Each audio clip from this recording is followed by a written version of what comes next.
5 mga pagkaing bawal sa baboy. 1. Feeds na inaamag na o contaminated. 2. Mga shell ng alimango o crabs. 3. Expired hot dogs, etc. 4. Kaning baboy na inuuod. 5. Puro darak at sapal ng niyog. Haluan mo ng feeds para bumigat. Hindi yung tinitipid mo. Totoo ba to? Alam mo ba ang pagkakaroon ng kaunting biik sa isang inahin ay may ibang dahilan na dapat bantayan ng magbababoy. Una, kapag sobrang taba o sobrang payat ang inahin, nagiging mahirap ang pagbubuntis at kaunti lang ang nabubuong itlog. Pangalawa, kung masyadong bata o matanda na ang inahin, bumababa ang fertility nito.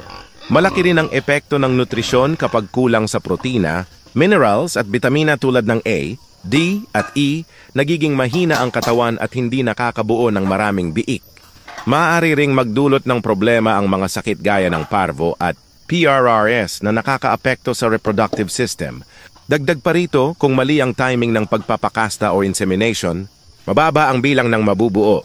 Huwag ding kalimutan ang genetics at stress sa paligid dahil malaking bahagi rin ng mga ito sa dami ng anak. Kaya mahalaga ang tamang pagkain, pangangalaga, at maayos na breeding management para masigurong marami at malulusog ang magiging biik. Sa lahat ng magbababoy, huwag kalimutan ng regular na pag-deworm o purga ng baboy every 2 to 3 months. Nakakatulong ito para maiwasan ang bulate na sumisipsip ng sustansya at nagpapabagal sa paglaki ng alaga. Mas malusog, mas mabigat, at mas mabilis lumaki ang baboy kung malinis ang tiyan at walang bulate.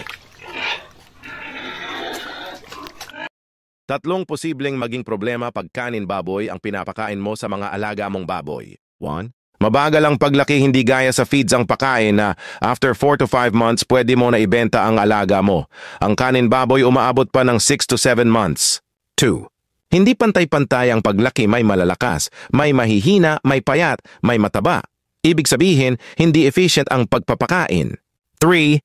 Mataas ang risk ng sakit dahil iba-iba ang pinanggagalingan ng mga pagkain, minsan panis minsan marumi. Kaya mas madalas magkakasakit ang baboy. Follow for more tips.